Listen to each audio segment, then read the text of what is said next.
Closing stock.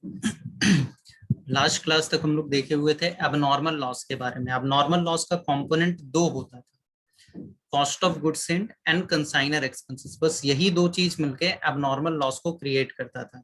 Consignee का खर्चा नहीं ऐड करते थे। लॉजिक क्या था, बात किए थे लास्ट क्लास में भी, कि क्योंकि एबनॉर्मल लॉस जो होता है वो ड्यूरिंग द ट्रांजिट हो जाता है, नॉर्मली गुड्स पहुंचने के पहले ही हो जाता है।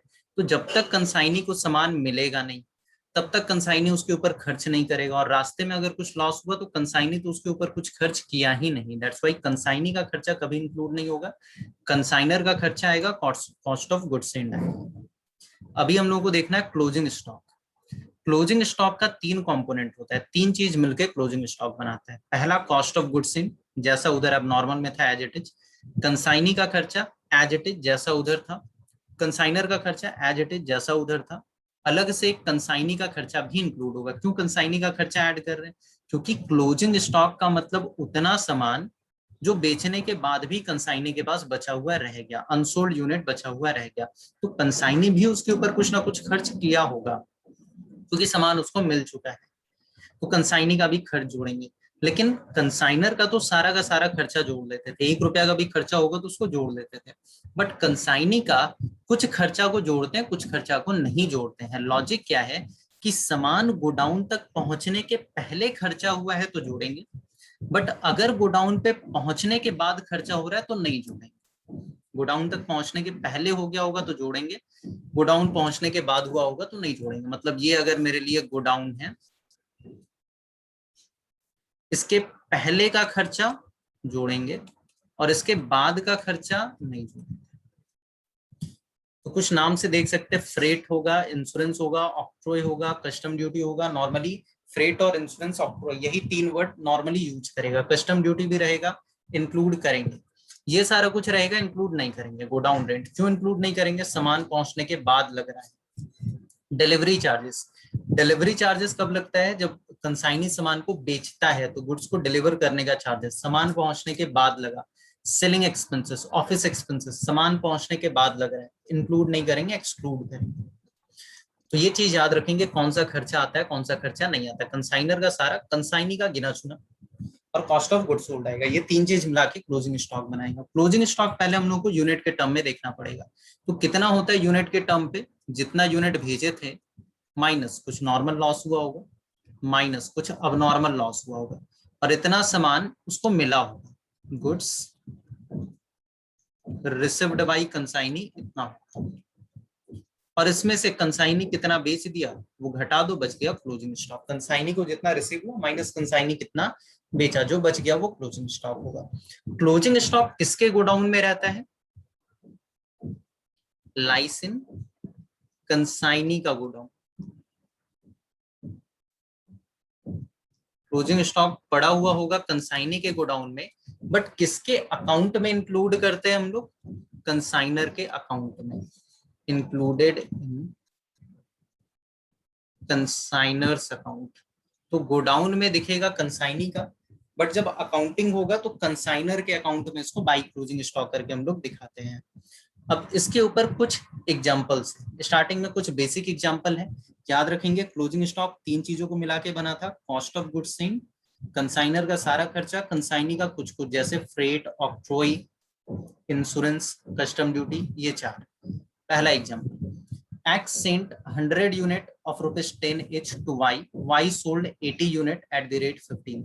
X 10 यूनिट भेजता है Y को एट द रेट ₹10 करके, और Y इसको 15 रुपया में 80 यूनिट भेज देता है। कंसाइनर का खर्चा नहीं, कंसाइनर एक्सपेंस नहीं है, कंसाइनी एक्सपेंस नहीं है, नॉर्मल लॉस नहीं है, अबनॉर्मल लॉस नहीं है। बिल्कुल इजी सा क्वेश्चन। 100 यूनिट भेजे, 80 यूनिट बेचा, बचा कितना? 20 यूनिट, और एक यूनिट का दाम कितना था? 10 रुपया। कंसाइनर कंसाइनी का कुछ खर्चा ही नहीं, तो 20 इंटू 10 200 रुपए का क्लोजिंग स्टॉक बनेगा। बिल्कुल बेसिक। दूसरा, एक्स 100 यूनिट भेजा है वाई को 10 रुपया इच करके। अब कंसाइनर खर्चा किया 500। कंसाइनर का खर्चा किसी भी नाम से हो वो इररिलेवेंट है, पूरा जोड़ना ही पड़ेगा। तो 500 का खर्चा है। कंसाइनी का खर्चा 3 नाम से हुआ, फ्रेट 100 रुपए का, ऑक्ट्रॉय 50 रुपए का, गोडाउन रेंट 500 रुपए का, और कंसाइनी 80 यूनिट को 20 रुपए के रेट पे बेच दिया। तो क्लोजिंग स्टॉक कितना, नॉर्मल अब नॉर्मल लॉस तो था नहीं, तो closing stock in term of unit कितना दिखेगा, 20 यूनिट। देन अब आते हैं क्लोजिंग स्टॉक 3 पार्ट में होता है, cost of goods and consignor खर्चा, कंसाइनी का खर्चा। Cost of goods and question में ही दिया हुआ था 10 रुपए का, सही। कंसाइनी का खर्चा, कंसाइनर का खर्चा, कंसाइनर कितना खर्च किया था, 500, और 500 का खर्चा किया था 100 यूनिट। याद करें जब हम लोग अब नॉर्मल लॉस में कंसाइनर का खर्चा लेते थे तो फॉर्मूला क्या था, कंसाइनर का खर्चा divided by unit sent minus normal loss, but normal loss यहाँ पे है नहीं तो उसको जीरो मान लेंगे, रहता तो एडजस्ट जरूर करते हैं। 5 रुपए का कंसाइनी का खर्चा, कंसाइनी का खर्चा 150 डिवाइडेड बाई 100। कंसाइनी का खर्चा एडजस्ट करने का फॉर्मूला क्या होता है, total unit minus normal loss minus अब नॉर्मल लॉस। टोटल कितना खर्च हुआ divided by total unit minus normal loss minus अब नॉर्मल लॉस। तो यहाँ नॉर्मल अब नॉर्मल लॉस कुछ है ही नहीं, तो 1.5। टोटल कॉस्ट निकल के आ गया 10 प्लस 5 प्लस 1.5 16.5, और फिर 20 यूनिट के हिसाब से हो जाएगा ये 330। तीसरा एग्जांपल थोड़ा सा टफ और, X sent 100 unit to Y ₹10 each, normal loss 2% का, कंसाइनर एक्सपेंसेस 200 रुपए का, कंसाइनी का खर्चा ऑक्ट्रॉय पे 100, एडवर्टीजमेंट पे 200, कंसाइनी रिसिप्ट 95 यूनिट भेजे कितना थे 100, 2% का नॉर्मल लॉस, रिसिप्ट कितना हुआ 95, यूनिट सोल्ड 80 20 रुपीज के रेट। तो सबसे पहला चीज क्या निकालना पड़ेगा अपने को, स्टेप 1 यूनिट के टर्म में क्लोजिंग स्टॉक कितना यूनिट भेजे थे 100, माइनस नॉर्मल लॉस कितना 2 यूनिट का, माइनस 100 यूनिट भेजे, नॉर्मल लॉस 2 यूनिट, मतलब 98 यूनिट उसको रिसीव होना चाहिए था, बट उसको मिला कितना 95, उसको मिलना कितना चाहिए था 100 माइनस 2 98 यूनिट, मिला 95, दैट मीन 3 यूनिट का अब नॉर्मल लॉस है, 98 माइनस 95 ये अब नॉर्मल लॉस है, माइनस कितना यूनिट बेच दिए 80 यूनिट, जो बचा वो क्लोजिंग स्टॉक 15 यूनिट। तो सबसे पहले total unit minus normal minus अब नॉर्मल माइनस सेल, जो बच गया वो यूनिट के term. Step 2 closing stock per unit निकालना है, क्लोजिंग स्टॉक पर यूनिट निकालना है। क्लोजिंग स्टॉक पर यूनिट 3 चीजों को मिलकर बनाते हैं, cost of goods sent, consignor खर्चा, कंसाइनी खर्चा, शॉर्ट में लिखेंगे cost of goods sent, consignor expenses, consignee expenses. Cost of goods sent 10 रुपए दिया हुआ, कंसाइनर का खर्चा 200 रुपए, फॉर्मूला क्या होता है कंसाइनर खर्चा जोड़ने का 200 divided by total unit minus normal loss, अब नॉर्मल लॉस का कोई काम नहीं है यहाँ पे।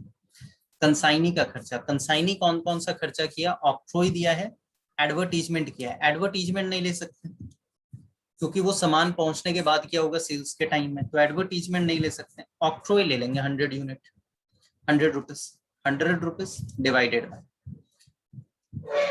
Total unit minus normal minus अब नॉर्मल, मतलब कितना यूनिट रिसीव हुआ, यूनिट रिसीव्ड के बेसिस पे लगता है।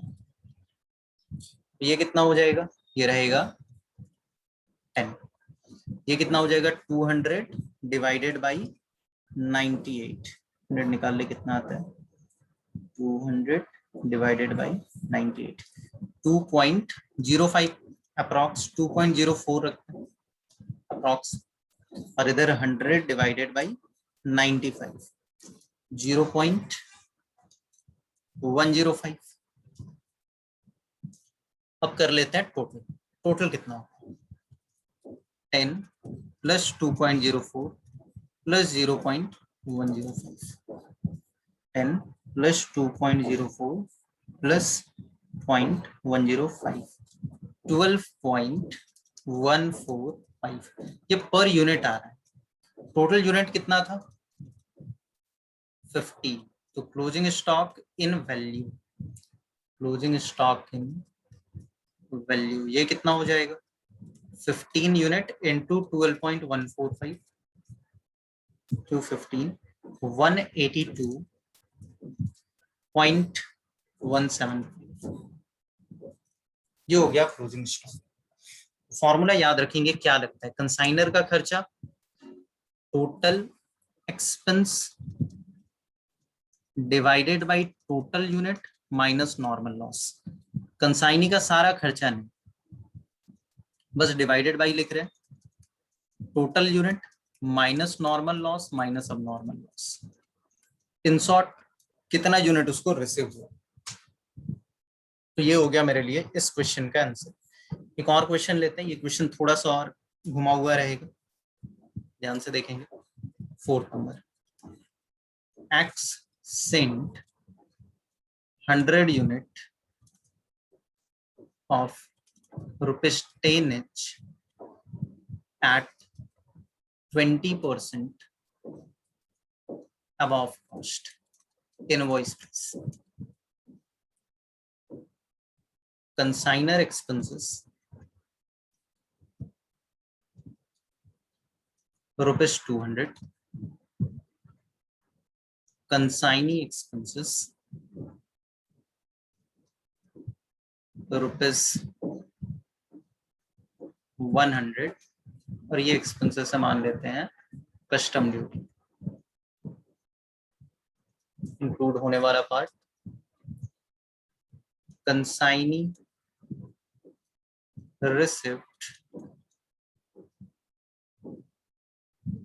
95 यूनिट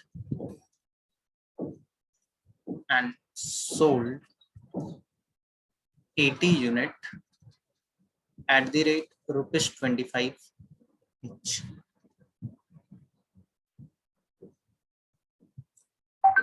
तो ये हो गया आपका क्वेश्चन। अब आते इसका सॉल्यूशन। एक्स कितना यूनिट भेजा है 100 unit of 10 each at 20% above cost. मतलब ये इनवॉइस प्राइस वाला क्वेश्चन है। इनवॉइस प्राइस कितना होगा invoice price equal to cost price plus profit. Cost price 10 रुपए का और प्रॉफिट बोलता है 20% अबव कॉस्ट। जितना कॉस्ट है उसका 20%। तो कॉस्ट कितना 10 रुपए 20/100 इंटू 10 मतलब 12 रुपीज। ये तो बन गया इसका इनवॉइस प्राइस जिसके ऊपर सामान भेजा गया। एक्सपेंसेस कितना किया है 200 का। कंसाइनर का खर्चा 200, कंसाइनी का खर्चा 100 कस्टम ड्यूटी। कंसाइनी को 95 यूनिट रिसीव हुआ। अब इसका मतलब क्या नॉर्मल लॉस दिया हुआ है क्वेश्चन में नहीं। तो फिर याद करें जब नॉर्मल लॉस नहीं होता था ऑल लॉस आर अब नॉर्मल। जब तक नॉर्मल नहीं बोलेगा तब तक जितना लॉस हुआ वो सारा का सारा लॉस अब नॉर्मल इन नेचर होगा। ये निकाले हम लोग दूसरा कंक्लूजन। अब इसमें से 95 यूनिट सेल कर रहा है 80 यूनिट 95 रिसीव कर रहा है। कितना का नॉर्मल अब नॉर्मल लॉस होगा 100 माइनस 95 5 यूनिट का अब नॉर्मल लॉस। और इसमें से 80 यूनिट सेल कर दिए। तो क्लोजिंग स्टॉक यूनिट के टर्म में कितना क्लोजिंग स्टॉक यूनिट के टर्म में कितना। क्लोजिंग स्टॉक 100 यूनिट भेजे थे माइनस 5 यूनिट का लॉस हुआ। अब नॉर्मल कुछ है नहीं जीरो सीधा अब नॉर्मल माइनस कर रहे हैं माइनस 80 यूनिट सेल कर दिए 15 यूनिट का क्लोजिंग स्टॉक पड़ा हुआ है। क्लोजिंग स्टॉक 3 पार्ट में डिवाइडेड होते हैं। अच्छा एक चीज बिल्कुल स्टार्टिंग का क्वेश्चन याद कीजिएगा बताए थे कि अगर क्वेश्चन इनवॉइस प्राइस पे होता है तो हम लोग फिर रिकॉर्डिंग इनवॉइस प्राइस के ऊपर ही करते हैं कॉस्ट दे चाहे नहीं दे।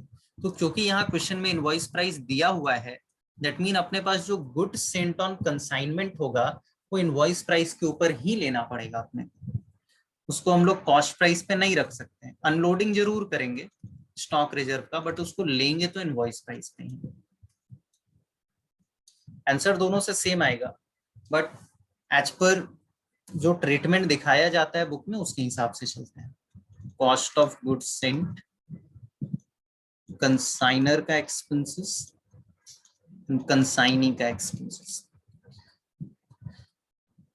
कॉस्ट ऑफ गुड्स सेंड के अंदर इनवॉइस प्राइस था 12 रुपीज का और इसका कॉस्ट प्राइस था 10 रुपीज का।